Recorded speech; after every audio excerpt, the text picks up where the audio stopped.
Olá, gente! A videoaula de hoje é sobre a prevenção do suicídio no Brasil entre os jovens. Então, se você precisa fazer uma redação ou quer saber um pouco mais sobre esse tema, me acompanha nessa videoaula.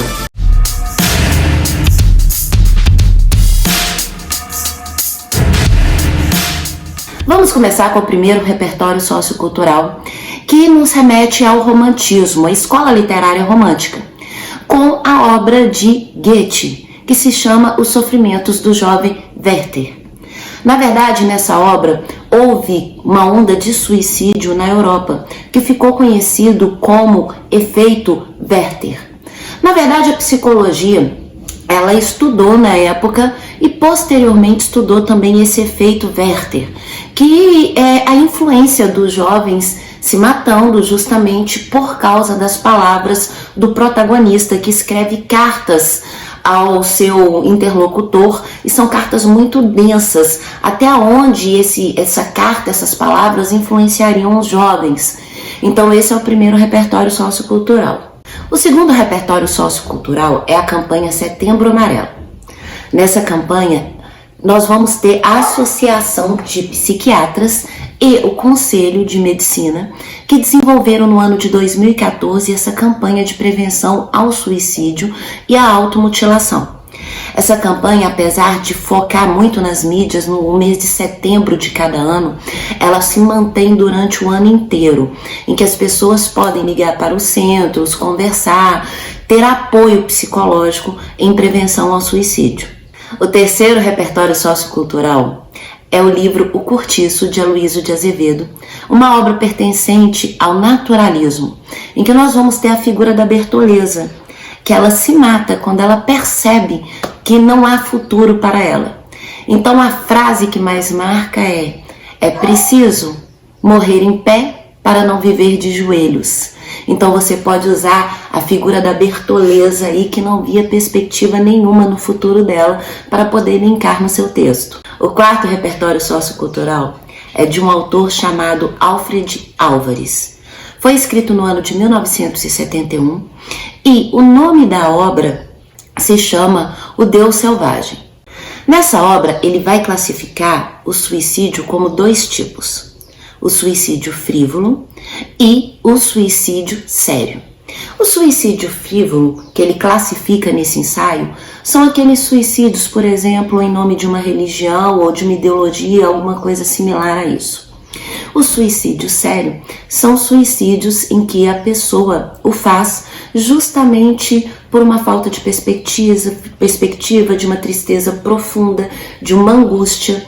Então ele classifica o suicídio nesse ensaio em dois tipos: o frívolo e o sério. E é claro que nessa videoaula nós vamos lidar com aquilo que ele classificaria como sério.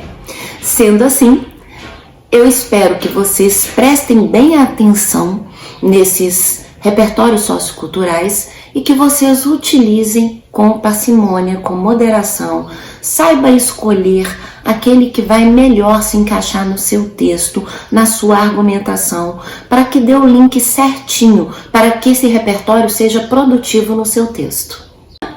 Vamos para o desenvolvimento.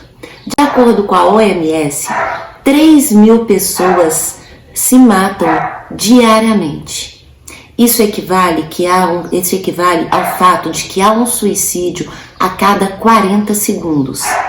O número é altíssimo e é por isso que há uma campanha tão grande para a prevenção do suicídio, não só no Brasil como no mundo também. Posto isso, os casos de suicídio eles vêm aumentando gradativamente e está entre as 3 primeiras causas de suicídio entre jovens de 15 a 35 anos. No entanto, é bom deixar claro que as pessoas com mais de 60 anos também têm entrado na lista alta de suicídios. As pessoas com mais de 60 anos, normalmente, os motivos que as levam a esse ato é a solidão, maus tratos e situações similares, abandono. Então nós temos não só dos jovens de 15 a 35 anos, como também pessoas com mais de 60 anos. Por motivos diferentes, é fato, mas eles endossam os três primeiros motivos de morte aí nessa idade. Foi por isso que foi criada a Lei 13.819. Essa lei é uma lei de prevenção ao suicídio e à automutilação. Essa lei foi criada no ano de 2019, que foi quando houve uma intensificação da campanha do Setembro Amarelo. E justamente por causa dos números que eu apontei acima para vocês. Para que essa lei funcione, foi necessário o apoio dos municípios, da União, dos estados, em efetivar campanhas de prevenção e mecanismos para que os jovens ou os idosos, no caso os jovens, não cometam suicídio. Quando se fala em suicídio, é bom deixar claro que existem estágios. A pessoa, ela passa por estágios antes de efetivamente cometer o suicídio, enfim, que é a ação derradeira. É bom deixar claro para vocês que esse estágio ele começa nos pensamentos e eles terminam, é claro, no ato em si, no suicídio em si. Normalmente, para cada pessoa que se mata, é bom deixar claro que houve antes de 10 a 20 tentativas. Dificilmente uma pessoa se mata no primeiro pensamento. Eu não estou falando que não exista, eu estou dizendo que é raro isso acontecer. De fato, quando uma pessoa sofre bastante, o sofrimento é intenso, a dor ela existe dentro dela. Não podemos necessariamente avaliar, às vezes, as mídias ou as redes sociais dessa pessoa como parâmetro de alguma coisa. Sabemos que as redes sociais, elas são necessariamente uma forma de manifestar alegria, dinheiro, riqueza, bem-estar. Nós sabemos muito bem como funcionam as redes sociais. E às vezes, olhando para essa pessoa na rede social, a gente entende que ela está feliz, que está tudo certo, que está tudo perfeito. E, no entanto, essa pessoa pode trazer consigo um sofrimento muito grande, uma dor enorme. E quando essa pessoa começa, por exemplo, a se automutilar, na verdade não é uma questão que você possa virar e falar, nossa, enlouqueceu, nem nada disso. Quando a pessoa normalmente ela se mutila, e por fim chega ao suicídio, é uma forma que ela encontra de parar aquela dor. Pelo menos é uma tentativa de fazer com que aquilo que está dentro dela doa menos, com que ela sofra menos. Então tem que se ficar muito atento a essas pessoas quando elas começam a manifestar esse tipo de processo. E não tirar parâmetros pelas redes sociais ou pelas mídias. Muita gente, quando às vezes recebe a notícia de que alguém se matou, cometeu suicídio, normalmente as pessoas falam, gente, mas ela era tão feliz, por que ela fez isso? Nossa, dá pra ver, por exemplo, nas mídias, nas redes sociais dela, como ela era feliz. Só que sabemos que as redes sociais, nesse caso, elas são ilusórias. Em outros casos também elas são ilusórias. Às vezes a pessoa tá ali, tá rindo, tá mostrando que tá tudo bem, pode estar até brincando, mas por dentro a dor é intensa. Quando se fala em prevenção do suicídio, é muito importante ligar isso à família. A família é uma das primeiras responsáveis por perceber atitudes que são fora de um padrão. Todas as atitudes que eu vou falar para vocês agora, gente, é bom deixar claro que elas são fora do padrão da pessoa. Eu não estou falando de um padrão. Vamos falar, por exemplo, que a pessoa ela sempre foi mais tímida, mais quieta. É da natureza dela, ela sempre foi assim. Então, ótimo, esse é o padrão da pessoa. Então, tudo bem, deixa ela quieta. Ela é tímida, tudo bem. Agora, se a gente tem uma pessoa que tinha um determinado comportamento e essa pessoa começa a mudar esse comportamento, aí sim é motivo para a família começar a ficar atenta a esse padrão, a esse comportamento. Como, por exemplo, uma pessoa que naturalmente é expansiva, ela naturalmente é mais alegre, ela conversa com todo mundo e ela começa a desenvolver um quadro em que ela fique mais retraída, mais taciturna, mais calada. Isso é atípico dela. Então é bom a família ficar de olho, prestar atenção para ver o que está acontecendo. De repente pode ser só um momento ali, que ela passou um dia, por exemplo, mas de repente pode estar repetindo esse padrão, essa mudança de padrão. Então essa pessoa ela pode estar desenvolvendo algum tipo de depressão ou doença psicológica ou algo similar. Então é bom a família prestar atenção nessa mudança de comportamento. Um outro fator tem a ver com o alcoolismo. Normalmente a pessoa ela pode às vezes beber socialmente, não é essa a questão, mas de repente ela começa a beber todos os dias, entrando naquilo que nós chamamos de alcoolismo ou etilismo. Qualquer uma das palavras são aceitas aqui.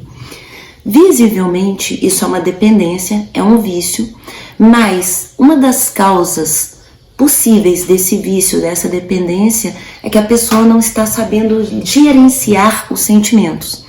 Talvez ela esteja descontando na bebida alguma frustração, alguma dor, algum sofrimento em que ela bebe para poder amenizar essa dor, esse sofrimento. Então isso não é algo recorrente, então é bom ficar de olho também para se prevenir possíveis ataques a ela mesma. Sabemos que todas as pessoas elas possuem uma personalidade. E aqui o que vai entrar é a questão da mudança na personalidade de uma pessoa. Então uma pessoa às vezes ela é tranquila, vamos supor, ela é fácil de lidar, ela é risonha, ela é alegre, ela é da turma do deixa disso, e de repente há uma mudança nessa personalidade. Essa pessoa começa a ficar mais irritadiça, ela se irrita com tudo, ela acaba ficando mais afastada, ela acaba ficando com falta de apetite, por exemplo, muito tempo trancada no quarto. Então, mudou a personalidade dessa pessoa. Então, alguma coisa deve estar acontecendo dentro dessa pessoa em que está fazendo com que essa pessoa sofra. Um outro fator é quando a pessoa começa a entrar num processo ela começa a se odiar, ela começa a achar que nada dela é bonito, que nada dela é bom, que nada nela é perfeito. Então ela começa a falar, eu não valho nada, eu não sirvo para nada, eu sou um estorvo, eu não sei por que vocês me aguentam.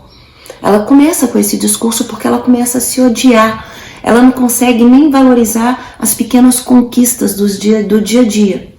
Ela começa a se sentir culpada por tudo. Ela começa a se sentir culpada principalmente por esses sentimentos, ou culpada não só por esses sentimentos, mas por tudo que ocorre ao redor dela. Vamos supor que de repente alguém na família brigou, ela acha que a culpa é dela. Então ela começa a se sentir culpada por existir. A existência dela já é uma culpa, um transtorno que começa a ocorrer dentro dela. Uma outra questão é que ela começa a se sentir envergonhada e sem valor. E ela começa com alguns discursos que devem ser levados em consideração. Algumas coisas tipo, eu tenho mesmo é que morrer. Ninguém precisa me aceitar do jeito que eu sou. Ninguém me ama. Então, ela começa a ter discursos, e esses discursos, eles são constantes e incisivos. Eles são largados no meio de uma frase, não necessariamente numa crise abrupta, por exemplo, de raiva que a pessoa tem. Então, novamente, cabe à família prestar atenção se isso tem uma certa constância e procurar ajuda para essa pessoa em relação à condição psicológica dela. É bom deixar claro também que perdas pode ocasionar processo de depressão, em que a pessoa possa não saber gerenciar os sentimentos e acabar entrando em depressão, o que pode, por vezes, acabar em suicídio. Isso pode deixar claro, por exemplo, um divórcio. A pessoa ela não sabe lidar com o divórcio. Pode ser o divórcio dela mesma, ou pode ser o divórcio, por exemplo, dos pais. Ela não sabe gerenciar essa situação, então ela pode sim adoecer mentalmente. Como pode ser, por exemplo, a perda de alguém que ela gostava muito. Pode ser um amigo, um irmão, um pai, uma mãe.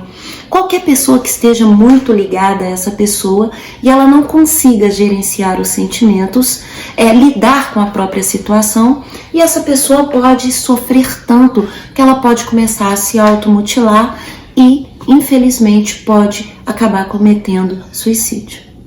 Bom, senhoras e senhores, eu espero que tenham gostado dessa videoaula, que ela possa contribuir com a produção da sua redação ou do seu conhecimento sobre o tema mesmo. No mais, eu espero vocês na próxima videoaula. Fiquem com Deus. Até. Tchau.